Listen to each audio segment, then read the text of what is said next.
All right, I think we are. Oh, okay, yeah, we're letting like a lot of people in. Okay, so I will just say, how'd you guys get so early? You wait for 2 hours? What? Really? Wait. How did you get in first then? Hold on. Silence! You, young lady with glasses, how'd you get in first? You were in the previous panel, so you cheated! Yes!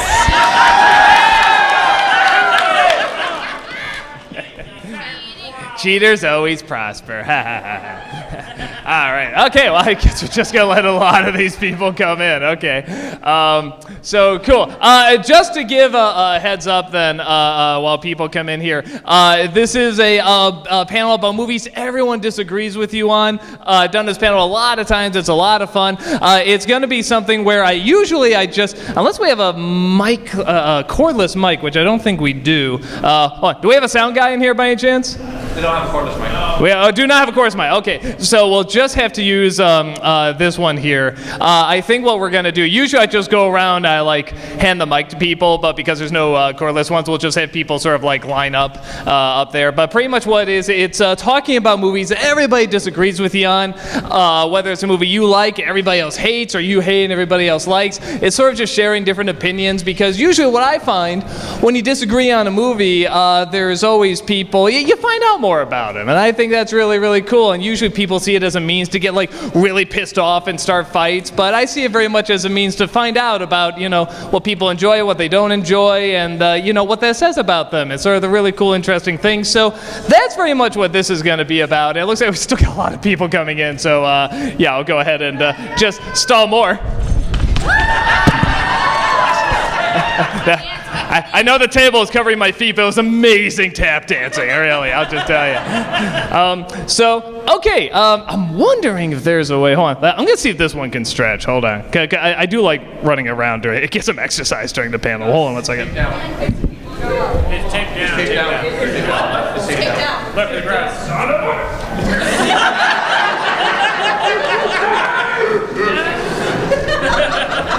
Worst con ever. No, actually, this is my first year. That thing is amazing. You guys deserve a hand. Give a round of applause for that.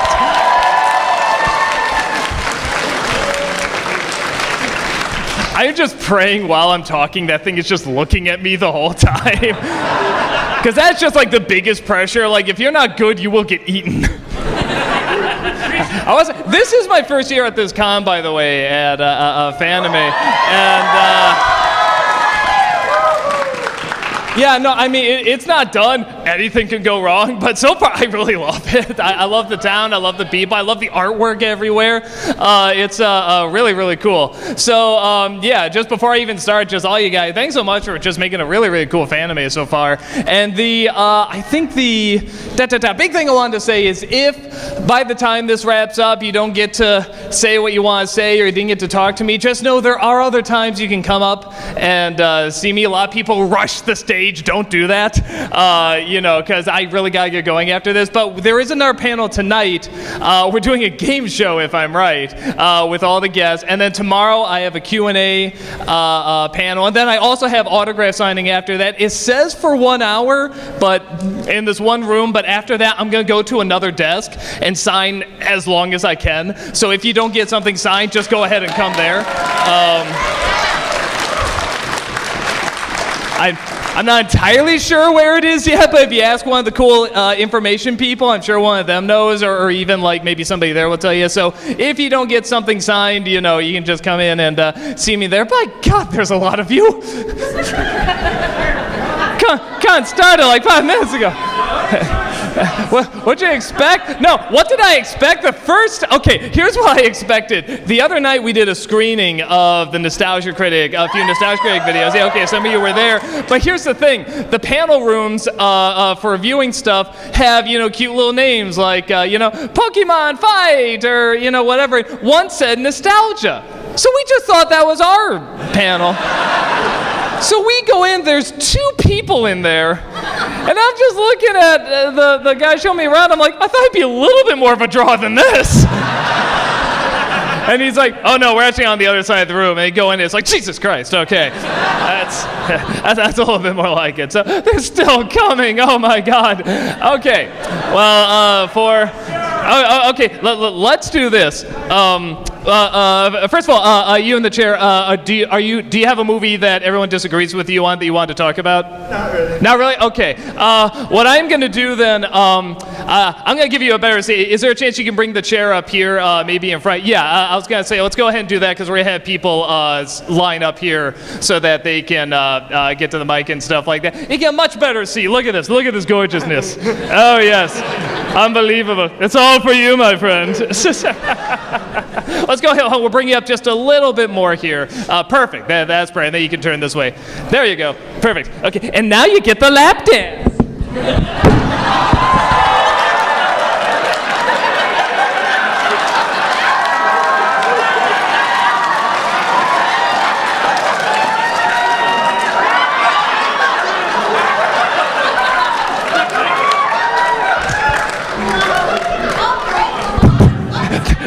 Thank you for being such a good sport. Okay, we got a fair amount here. All right, some people are still coming in. What we will go ahead and do then, again, this is going to be a panel about movies everybody disagrees with you on. Movie you love, everybody hates, or you hate, everybody else loves. To save on time, I'm going to go ahead and sort of have people, if you have a movie you just want to talk about, go ahead, sort of form a line right here in front of the mic. Yeah, okay. Don't kill each other, for God's sake. So again, I'm more just doing it to kind of save time. Sage out. And for Action Ghost in the Shell all right, movie. silence.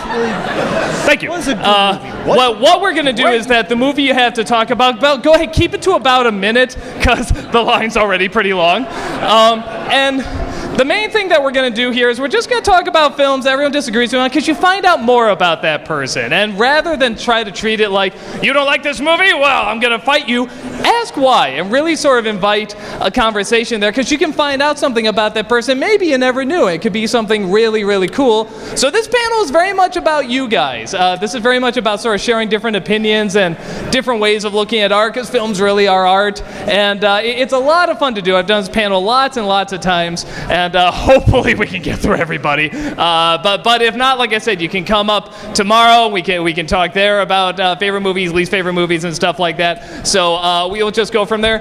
With that said, we're just going to jump right into it and just have a little bit of conversation. Movies everybody disagrees with. We're going to start with you, sir. Yeah, my name is the American Anime Otaku, and Your mother called you that? Yes. I would like to call out Bennett the Sage that the live-action Ghost in the Shell movie was a good adaptation. Not you like great. the new adaptation? Oh, see, yeah. Now there you go. You already got some people agreeing with you. Now, what did you like about it? Well, I liked that it kind of explored a little on the personal side of the major, even though it kind of explored on her personal side more than the original did. That's why the original kept her backstory kind of a secret, right? Like you don't really know what her story is. Okay, yeah. And I actually like the nods to the TV show as well. I really like That's what that. I hear too. Yeah, I hear there's a lot. I haven't seen the original movie in years, and honestly, I didn't follow it, so I got to see it again. But I've heard mixed things about the new one. Some people hate it, some people like it, but don't. I haven't heard too many love it, but I will say, seeing the trailer, I was like, oh my God, that looks just like the parts of the movie I remember. And that's what I heard too, is that it isn't just a carbon copy. They do try to add more to it and mix in sort of various things like from the TV show. So you're definitely not alone on that. I mean, you heard as soon as you said that, so people were like, whoa, yeah, there are people, and this is an anime con. So I mean, that's, a live action remake of an anime. So you're definitely not alone on that. And there's definitely a lot of people that agree with you too. So very cool. Thank you so much, man. So if Bennett the Sage is here, I'd like to argue with you over I don't speak for him. Trust me, you don't want me to speak for him anyway. He can ruin his credibility by himself. No, I'm kidding. He is awesome. So cool. Thank you so much. Hello. Hi there. I'm sure if you want to take that off, you can. Thank you. I'm Julia. I just graduated from a music conservatory, which is a very polarizing community, and which makes me argue a lot about musicals and stuff, as you can see from my T-shirts. And I speak fluent show tunes, is what her shirt says, by the way. And there's one movie I hate more than most, which my roommate would kill me for. It's The Phantom of the Opera. The movie? Yes. Oh, yeah. Oh, a lot of people don't like that movie. No, that's... I didn't even know that. I was like, a lot of people disagree with that? Really? You come from a music school, too, right? Yeah. And they like it? Yes! Okay, here's the thing. They're mostly sopranos that have a crush on Gerard Butler. Got it. Tell him to watch 300. It's a much better Gerard Butler movie. And I'm the one lesbian. And he sings better, too. And I'm the one lesbian that doesn't. Yeah. Okay, so you don't like it. I know a lot of people that don't like it, but okay, the reason you don't like it, though, is I'm sure the same reasons a lot of people don't like it. Like, the singing's not that good, doesn't make a whole lot of sense. The direction is terrible, Joe Schumacher is sinful. Yeah. And what's interesting is that that movie apparently was in production for years, like while the Broadway show was still touring. And just one thing after another, screw-ups kept happening. So it's interesting. They wanted the Schumacher from the 80s to direct in kind of the early 90s, which was kind of a different Schumacher. And I do wonder if that will have led to a different movie. The pre-Batman and Robin, Schumacher. If that would have led to a very different film. And they always wanted Gerard Butler, too. Like, Lloyd Webber and Schumacher said, yes, that's our Phantom. And I never got it. Actually, I heard that their first choice was Antonio Banderas. That's a weird choice, too, though. The Phantom is supposed to be like this creature of the night. Ooh, he's this hideous beast. You get these good-looking guys to do it. Yeah, very odd. I feel like that's not Antonio's. My brother brought up a good point, though. He said Antonio should have been Raoul. That would have been cool. Yes. Like, he would have really rocked that. He would have really been good. And you wouldn't been like, oh, Raoul, what a fop. Like, I think it would have been a really good Raoul. So, no, you're definitely not alone on that movie. Thank you. It's good to get off my chest. Thank you so much. So, thank you. Hello. Who is your father? What does he do? My name is Joshua, really big fan, and I find at my school that I'm much in the minority that I really dislike the first Guardians of the Galaxy movie. Oh. Okay, all right, hold on. No, hold on, guys, shh. Now, honestly, I think I know what you're gonna say, but go ahead. Why didn't you enjoy it? I really had a hard time feeling invested in the movie. I thought that there were a lot of jokes that really didn't click for me. I had a hard time, feeling for Drax or Gamora. I appreciated the visual style of the movie, and I've really tried to give the movie several chances, but every time I watch it, I really end up feeling like it's kind of felt like a wasted hour and a half, hour, 45 minutes. Now, okay, did you see the sequel? No, I haven't. When I saw the movie, I liked the movie fine, but everyone else was like, yeah, this is like the movie. My brother said it's like the most fun he's had in a movie theater in years, and that's good. It's good, and I know what you're talking about, because it is very disjointed. It kind of goes from funny scene to dramatic scene to suddenly here's a character building scene, then here's a character you forget about, and here's act, and I felt like it needed like one more re-edit or rewrite or something to make it like really, really great. For me it was passable. The second one has a lot more character to it. I actually like the second one a lot more, and a lot of people kind of go back and forth about like, well, do you like the first one more or the second one more? Like, it's not a unanimous thing. Like, everyone kind of has their pick. So I would actually say check out the second one, because I had kind of the same problems. I like the second one more. I thought it had a lot more better pacing and good character and stuff. Just the climax goes on a little long. But I would say check it out. Even if you didn't like the first one, I think you might like the second one. It was so hyped for me, the first one. I got dragged to it, and people are like, you gotta see the second one, and I'm like, yeah, but people told me the first one was even better, and so I'm just having these doubts. As someone that kind of has the same thought on the first one, even though I like it, I kind of agree with you. I would say check out the second one. I actually enjoy that one a lot more, even though there are times where it is a little long too, but I think you might dig it. Check that one out, in my opinion. All right, thank you so much. Absolutely. Hey there. Hi, my name's Alan, longtime fan, ever since I was 12, I think. So, I actually don't really like the second Guardians of the Galaxy.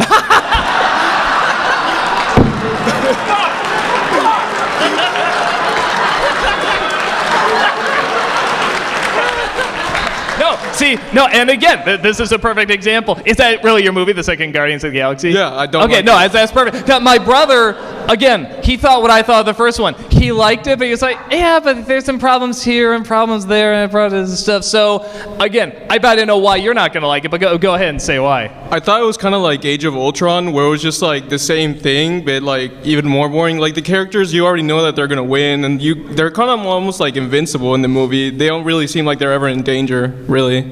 It's something, a complaint I heard, and I get it, is with Kurt Russell's character. I don't think I'm giving anything away, but they're like, you know something's up. Yeah. And so you already know they're in danger, so it's not really a surprise when something is revealed, And for me, I like figuring out what's going on, but a lot of people, like you said, well, I know they're in danger. I know they're going to get out of it, okay? And did you have a problem with the climax, too? Did you think it went on too long? Yeah, I think it went on too long. Yeah, that's a common complaint too. So again, I mean, you can have two movies that are back to back, and I like both those movies fine. I like one more than the other, but it's perfectly identifiable why one would be liked by somebody and not liked by the other one. No, I think the criticisms you give are very legit. Yeah. And I think that makes a lot of sense why you wouldn't like that. Yeah, movie. they focus a lot too in Baby Groot and Drax too much. I kind of think that they couldn't have Chris Pratt for a long time. The breakout went yeah. on a little bit, yeah, too. No, I know what you're talking about. I totally know what you're talking about. So that's good. Perfect timing too. Thank you so much. Yeah, thank you. Absolutely. Hi there. Hi, my name's Chuck, and quick question. Would it be possible if after the panel I get a quick pic with you? Because I'm not going to be here tomorrow, so I'm only here for today. I was wondering if that'd be... come to the game show tonight. I will try to do the picture thing, because I'm not kidding, I really have to go after this. But yeah, and anyone that missed it, if you're not able to make it today, like after the panel and stuff, I really do have to go. Either come to the panel tonight, we're doing a game show one, or come to my panel tomorrow / autograph signing as well, because there'll be more time there. Are you gonna be here tonight or no? No, I'm not. No. Okay. I'll tell you what. After you say your movie, we'll let the next person go, and I'll just do a real fast picture with you. All right, thanks, man. But you had to say a movie. Yeah. One of my favorite Batman movies as a kid in the 90s was Batman Forever with Val Kilmer. Because for me growing up... You got a few applause, yeah. For me growing up, I was born 2 years after Keaton's first time out as Batman. So I was still too young for his second time out as Batman. So for me as a little kid, Val Kilmer was my live action version of Batman. Now I'm curious, and now that you're older and having a look back on the movie, do you see it as a good movie, or is it more the nostalgia thing? Like you just really enjoy the nostalgic feelings it brings? Looking back at it now, I do know there are better Batman movies out there, like the two Keaton ones, the second one with Christian Bale. Even parts of Batman vs Superman were more enjoyable than the silliness of. I enjoy Lego Batman myself. But, yeah. But for me, growing up, Val Kilmer was essentially, because I watched the Batman animated series a lot, and I look at Val Kilmer's suit throughout most of the movie, and it's like, oh my God, this is the animated suit brought to life on screen. Bob Kane actually liked Val Kilmer the most out of all the people that played Batman. So I mean that's pretty good praise, one of the guys that created him. And also, and I know everyone, says, oh, Nicole Kidman was the main draw, but I really liked, years later, I really did like Drew Barrymore and Debbie Mazar as two faces to henchwomen. They do it fine. They're not bad. Though I would have after seeing the first one with Keaton, I would have liked to see what Billy D. Williams' take as Two-Face was. Imagine, everyone's always like, Billy D. Williams should have been Two-Face. Imagine him and Tommy Lee Jones in that Two-Face role, though. Yeah. Would that have worked? Nah. It's like, I want to see him as a serious I really Two-Face. liked it. Jim Carrey was hilarious as the Riddler. I loved every minute he was on screen, both pre and and after he became suited up as the Riddler. He just I gotcha. so funny. Yeah, we got to speed it up because we got a line. But Yeah. no, there's a lot of people that do like that film. Yeah, especially because it didn't do what the follow-up did and add in the back Yeah, credit card. it's half goofy, half serious, and I think people that like the comic book camp it did get into Batman Forever because it didn't go too far like Batman and Robin. So I think it's one of those movies where it does definitely have a following. When I saw it as a kid, I loved it because I love Jim Carrey and I wanted to see, that kind of Batman movie. And now I don't like it so much, but there's a lot of people that really, really get into that one, so you're definitely not alone. Yeah, and like I said, unlike the follow-up, it didn't resort to something as weird as a back credit card. Ah! No picture for you. So, cool. Let's do the picture real fast. So you go ahead and say your movie. My movie would be Akira, yes, the anime. Now, you like or dislike? I actually really like it because I have the Blu-ray, but not. So wait. So you like Akira? Yes. That's an unpopular opinion. It's apocalyptic, yes. It's basically futuristic with bikes. Oh yeah, you don't have to say why it's good. Most people, how many people like Akira? Yeah, but most people like Akira. Yeah, so you are definitely not alone on that. That changed a lot in animation, particularly in Japan. It changed a lot. It changed me as a fan. Hell, Johnny Young Bosch was Kaneda, basically, and at least people compare the English dub and the Japanese dub. People are more sub fans, which I freaking hate. Okay, I hate to my core. Me and a friend of mine named Bio0216 on Twitter basically Thank you for mentioning that. hate dub haters. Okay, cool. No, I got you, man. So, no, you're definitely not alone. And, a lot of people, there's always this talk of, like, this live-action Akira happening. Actually, last I heard, they want to get, like, Jordan Peele to direct. Like, really? Oh, he did turn it down. Good for him. Good for him. But, no, you know what? I shouldn't say that, though, because, we don't know what direction people are going to take these movies. But I'm kind of with you. That is such a big landmark in animation and is such a unique, strange, fascinating story that also is sort of its own thing. It borrows from a lot of stuff, but it's also its own thing. That it'd be weird to do, sort of a live-action remake, but maybe they can do something interesting with it. I don't know, but no, you are definitely not alone on that. There's a lot of people that really, really love that movie, so you're definitely not alone. Exactly. So cool. Thank you so much, man. Hi there. Hi. I've waited over 6 years for this. So basically, when I was Try, Doc. when I was 8 years old, that was long before 6 years ago, there was a movie that my mother rented from the library called Zeus and Roxanne. I liked it. I thought it was extremely heartwarming. And then later I saw that you made a review of it, and I was a huge fan of you still at the time, especially because I love where this is going. Because Good Burger was such a great review. But anyways, I watched the video, and essentially what you said was, this movie is terrible because the dog and the dolphin must be in an intimate relationship. I'm sure he has a collection of dog nudity or dolphin nudity, and also they, at the same time, shouldn't focus on the dog and dolphin, and now all of a sudden they're focusing on the human couple. Why aren't they focusing on the dog and dolphin?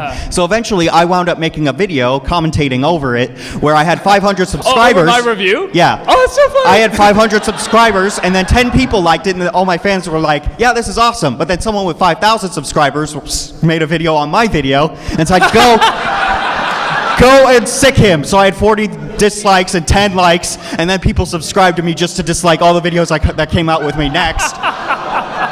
And the worst part of the whole thing is you didn't even cover the poker scene from Zeus and Roxanne where the two of clubs beats everything, and I thought that was extremely hilarious. And everyone was saying, your opinion is terrible.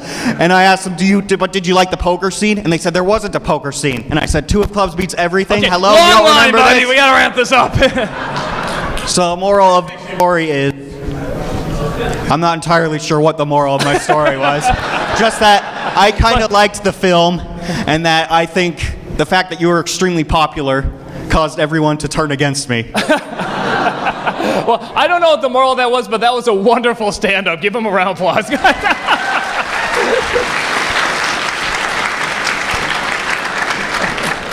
No, Thank you for that. No, I mean, I don't like the movie. I can see how someone can like it fine, you know. It's a harmless film. I'm not going to be like somebody watches it and be like, no, this is getting terrible morals out. It's like, no, it's fine. And it's even in that chintzy, silly line, if a dog and a dolphin can learn to love each other, it's like, it's pretty clear what they're saying. It's pretty, yeah, you ship it. It's pretty clear what they're trying to say with it, kids can get and stuff. So if you like it, go ahead and like it, man. I mean, go ahead and love it. Make whatever videos you want and saying that how wrong I am and stuff, you know. I mean, please, the point, I would love to know how that's actually like a groundbreaking, you know, piece of work. So, no, definitely thank you so much, man. Thank you for the story. Okay. You haven't seen the last of me autographs. Nice. Hey there. Hey, I don't have a long story to bore your ass with, so I'll just get into it. Hey, that was not boring. That was very entertaining.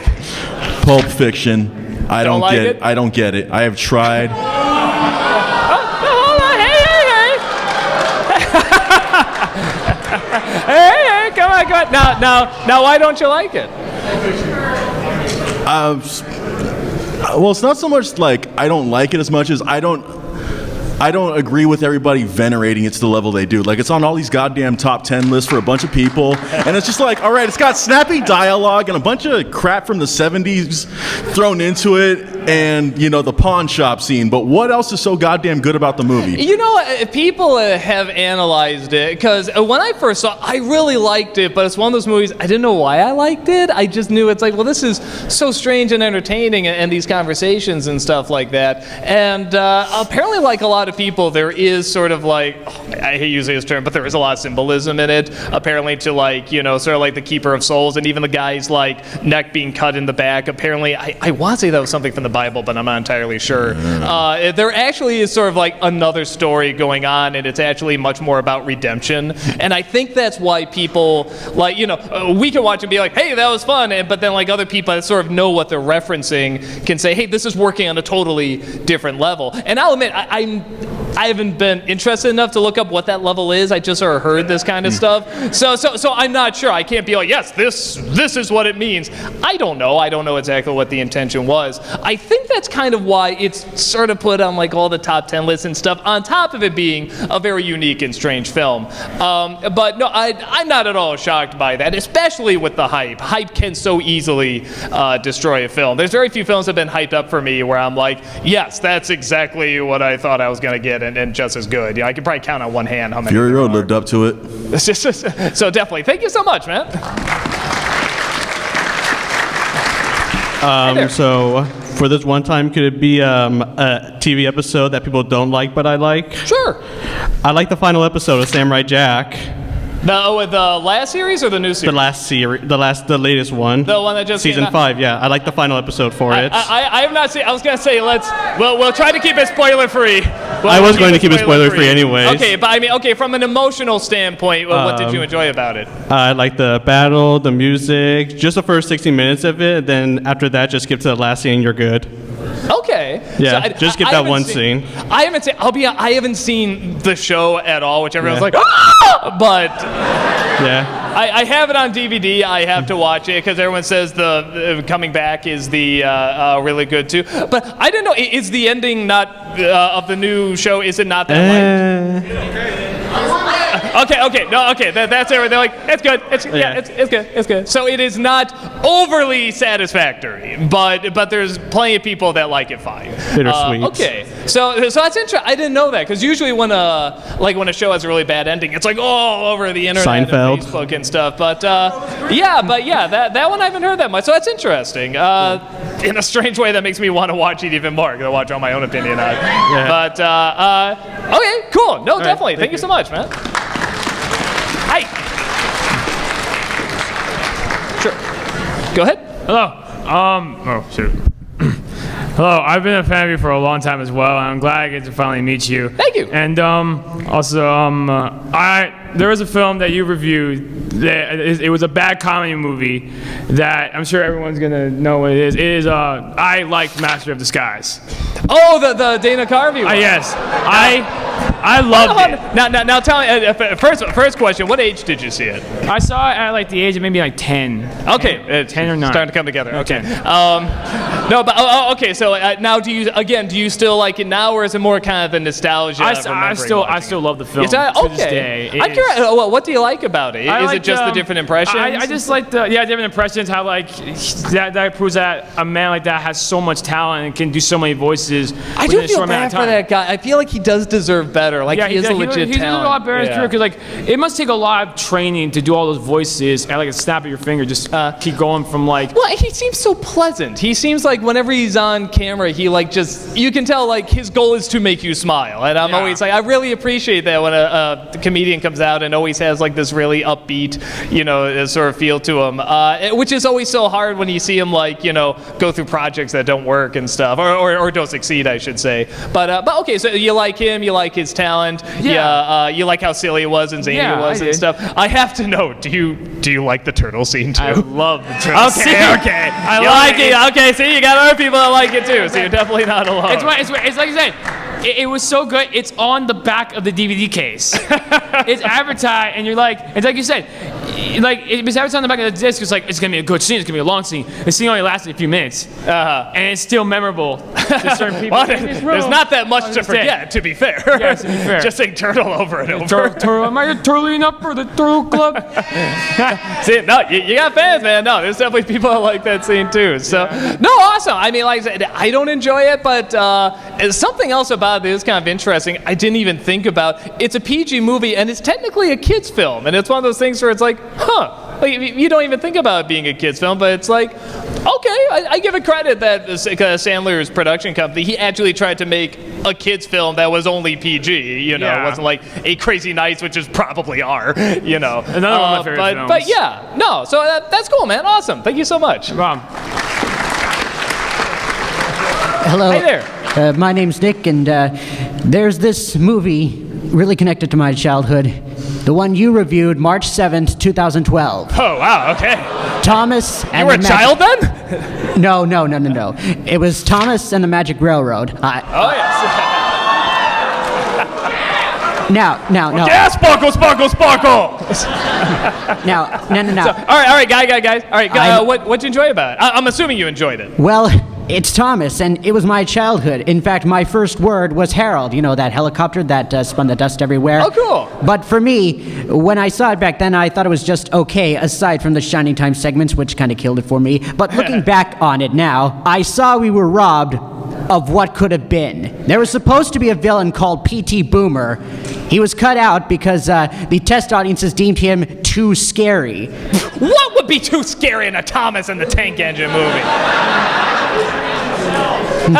What's his name? The other actor, the one who wore the brown coat and obsessed over that other Tank Engine. Like, he was just so depressing the whole time. Like, any kid would just be like, oh my God, I want to end it all. That's just it. P.T. Boomer actually had a rivalry with Burnett Stone. He's the one that actually crashed Lady. Ah, okay. So there's a twist. Yep. So Thomas the Tank Engine has many levels to it. Yeah. So many scenes that would have made so much more sense were cut out, thus leading to Thomas getting a 19% rating on Rotten Tomatoes.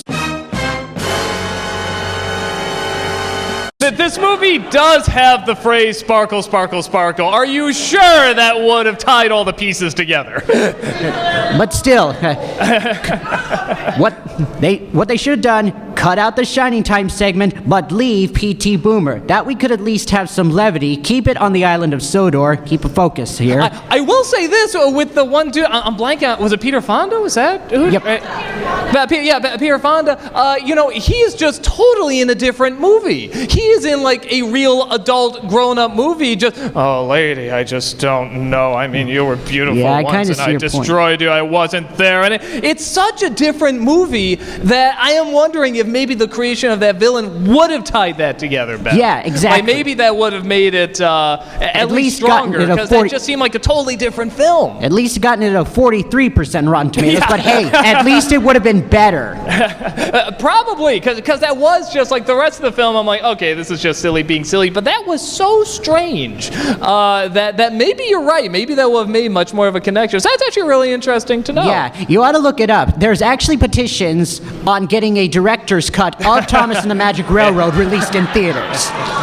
It'll come out after the Jared Leto footage is released too, I'm sure. Anyway. So, awesome. Well, thank you so much, man. Thank you so much. Take care. That's surprisingly interesting. Okay, go ahead. Hi, I'm Luke, and it's an honor to finally meet you. And basically, I kind of have two movies to talk about, and I like them both, but the thing is, I like Zathura way better than Jumanji. You like which one? Zathura, the sequel to Oh, Jumanji. the space. Yeah, the space one. Okay, yeah. Yeah, and I kind of feel like the only reason people like Jumanji more is because Robin Williams was in it. But then Zathura has like a far... Guys, shh, go ahead. Zathura has like a far better story and incorporates each turn throughout the movie, whereas Jumanji just like takes each turn and hides it and then has a huge climactic end. I heard that, I always forget how to pronounce it. How do you say that in the space one? Zathura. The Zathura. I actually heard that movie's okay, and it kind of got like a bum rap. Like that should have gotten more views than it did, and more people should have seen it, and that it was better than Jumanji. I liked Jumanji as a kid, but growing up, I'm like, I don't know if this holds up.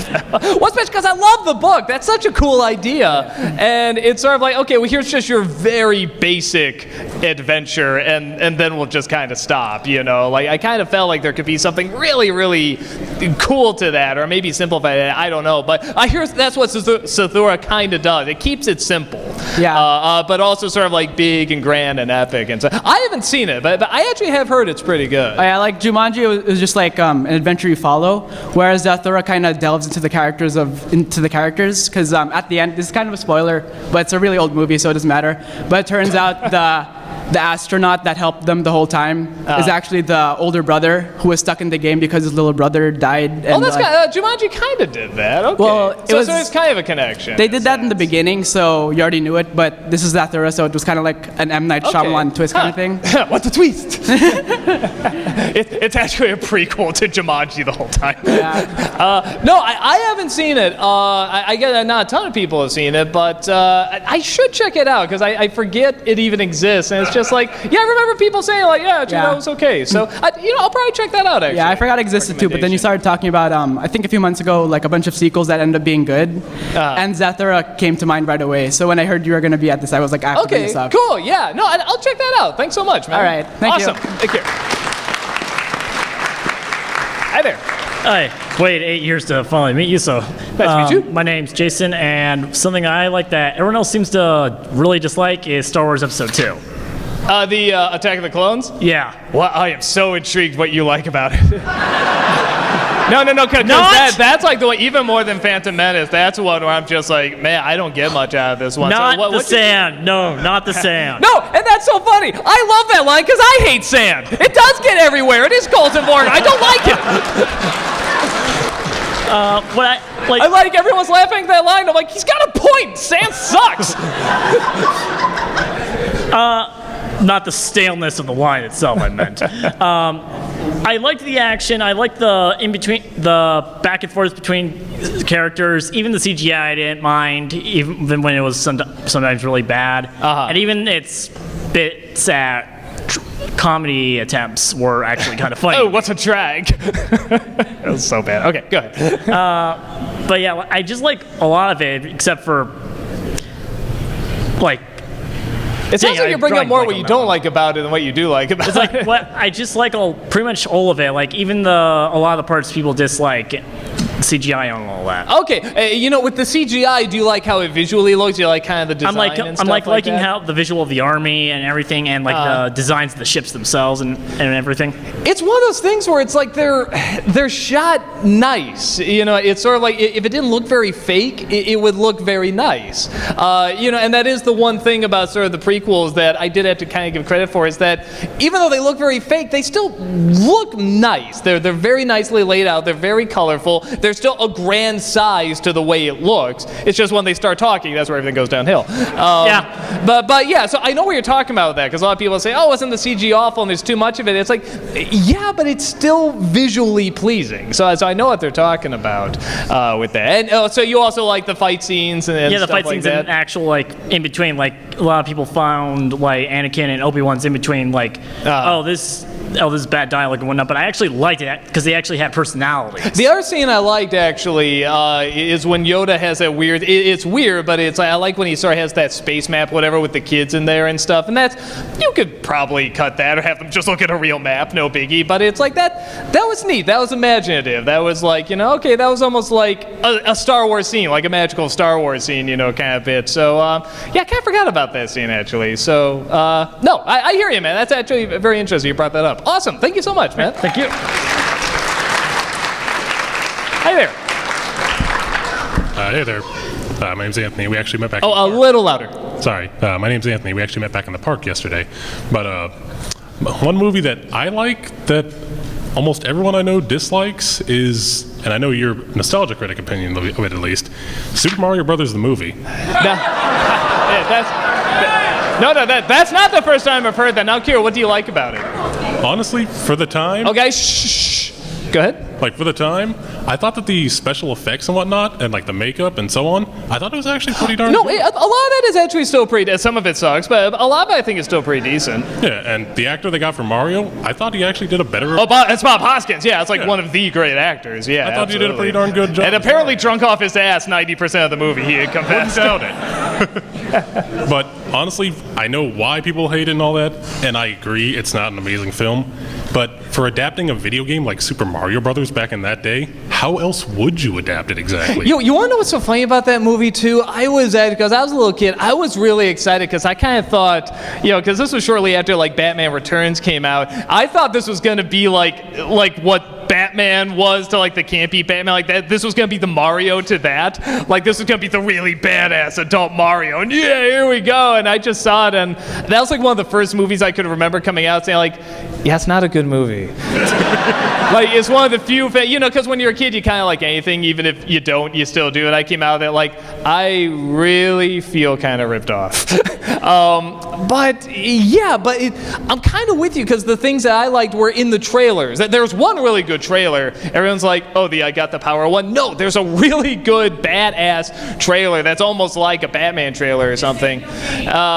This ain't no game one. Yeah, and it's a really good trailer, and like sort of all the best scenes were in there. But that's still stuff that's in the movie where it looked really cool. The makeup's really inventive. There's even a lot of creative stuff. The city's very inventive, and the way they go from one world to another is very inventive. Yeah, honestly, I thought the actor for King Koopa, as cheesy as it was, I mean, heck, he ate the scenes whenever he was there. No, my brother loves this movie because it's one of those just so insane. He's fascinated by it and he loves to watch it. So is that kind of like the same thing too? Like it's just so odd you can't help but get into it? I mean, I've gone back to it and I can see, no, it's not an amazing film by any standards. But honestly, for what it was back in the day and even now, I think it's actually pretty, You couldn't do a straightforward, video game adaptation like that. You couldn't actually tell Super Mario Brothers. You're not going to make a live action King Koopa that doesn't look, clunky as that. No, I mean, you couldn't do that, especially with the budget and stuff like that. So, but still, those are such weird choices. But it's really fascinating, man. Awesome. Well, thank you so much. It is still bad that it ended on a cliffhanger. Awesome. Thanks so much, man. Hi. Oh, hi, Doug. Oh, hi. Oh, hi. Where's Tommy? Where'd he go? Where is he? Oh, okay. Oh, hi. Hey. Yes. Hey. Oh, hi, Mark. Hey, I'm Franco, and hey, welcome to San Jose. Yeah, thank you. Yep, a movie that I hate that everybody seems to love, and it was one of the biggest hits of that year, I think in like 2000, 2001, Signs. Oh, yeah. Can't stand Signs. I know. Definitely not alone with me, but there are a lot of people that love that movie and like even say it's like a life-changing movie, and so which good for them. It didn't change my life. It's totally cool, but I don't know. I remember seeing it. It was just like so melodramatic. Like the acting was trying too hard The music was trying too hard. The kids talk like adults. The adults talk like kids. Yeah, I mean, I did a whole review on this. I 100% agree with you. Yeah. Wood. Yeah, and then the whole aliens attacking a planet that's like 70% water, and they're allergic to water. It's just like, I'm done. I'm done. Even that stuff I could look past if I could get emotionally invested, but like I said, nobody talked right. I really felt that was kind of like, I mean, there was a little bit of it in Unbreakable, but I really felt that was kind of the beginning of the Shyamalan talking, like to a point where it was funny.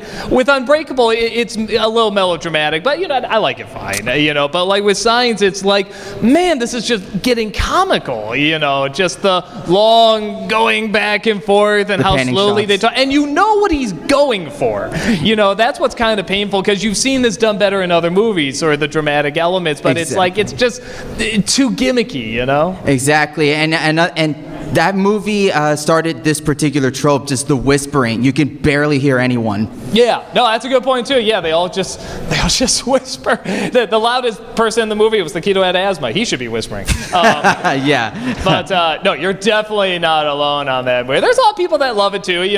Fair enough. I mean, a lot of people say they helped them like find their faith again and stuff. It's good for you. That's a wonderful thing to go through. For sure. It just didn't do it for me. Obviously, didn't do it for you.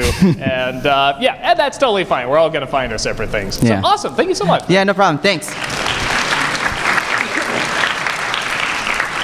Hi there. First up, Sparkle, Sparkle, Sparkle. Yeah, Sparkle, Sparkle, Sparkle. Also, thank you for coming to California. I never thought I would see you in person. Oh, here I am. Yeah, look just as good in person. And I've actually been watching That's you. a line, you know it. I've been watching you since you did the Avatar review. By the way, loved it. Awesome, thank you. Much better than the movie. Anyway, I wish there was blast shields in here because no one's gonna like this one. I don't like Blade Runner. Oh, you got one person in the back cheering for. Oh, you got another one. Okay, you got a couple. Also known as Do Androids Dream of Electric Sheep? Yes, the original short story. I had to read the book first for an English class. Interesting. Okay, I actually so read it. You read the book first, and then I you read saw the book movie. first. Okay. And then I watched the movie. I'm thinking, this looks nothing like the book. It explains nothing. The world actually looks pretty darn good, all things considered, and it does not explain why owls are extinct. That's really interesting. An element of liking or not liking a movie is the adaptation. Because there's a lot of adaptations where you read the book and you see the movie, and it's like, well, that's not like the book. It's not capturing the spirit. Too many details have been changed. But someone who has not read the book can see it and love it fine. A good example, another one that comes to my mind, is one called The Ice Storm that was based on a book, and Ang Lee made a movie. Completely different stories. I mean, different characters, everything, but both good. But in terms of an adaptation, like, yes, we are bringing this to life. It is not that. It is a very different creature. And I'm wondering if Blade Runner is kind of the same. If you did not read the book, would you like the movie, or do you think you still have problems with it? Probably not. I mean, it just came off like a dingy, generic action movie. And just doing a side-by-side comparison, the first android he kills. Well, in the movie, the android, by the way, big difference between the movie and the book. In the movie, the droids can live as long as they want. In the movie, they have a five-year lifespan. Nothing we can do about it. It's like, doesn't make any sense, by the way. But anyway, one of them is like, the first droid goes after, in the movie, more so the droid goes after him, confronts him, and obviously fails. But thing is, in the book, Rick Deckard, by the way, if anyone doesn't know what the main character is, he gets joined by a Russian agent, another bounty hunter, to hunt down one of the androids. We need a Cliff Note version. Well, I'm finishing. But then when he realizes, like in the car when he's with them, that he's actually the droid he's hunting. There's a skirmish, and he somehow manages to blow his brain out. It works much better than the way they did in the movie. There are some things, and I've also seen. Oh man, I'm trying to think of one. Yeah, I've seen some adaptations, actually, of Alice in Wonderland, where they try, or Christmas Carol, where they tried to do a word-for-word adaptation. Both of those have tons of adaptations. When they try to do it word for word, it rarely works because you need to make changes. Why make it a movie if you're just going to do the exact same thing? Some stuff has to be changed. And but the other side of that is like so much can get changed that it's like, well, no, that's not what I read. This is not the story. This is not staying true to the story. So I totally understand where you're. I just didn't think the movie was all that good. I mean, it might have a single moment, but I think the book was just better as a whole. Man. Awesome. Well, thank you so much. Thank you.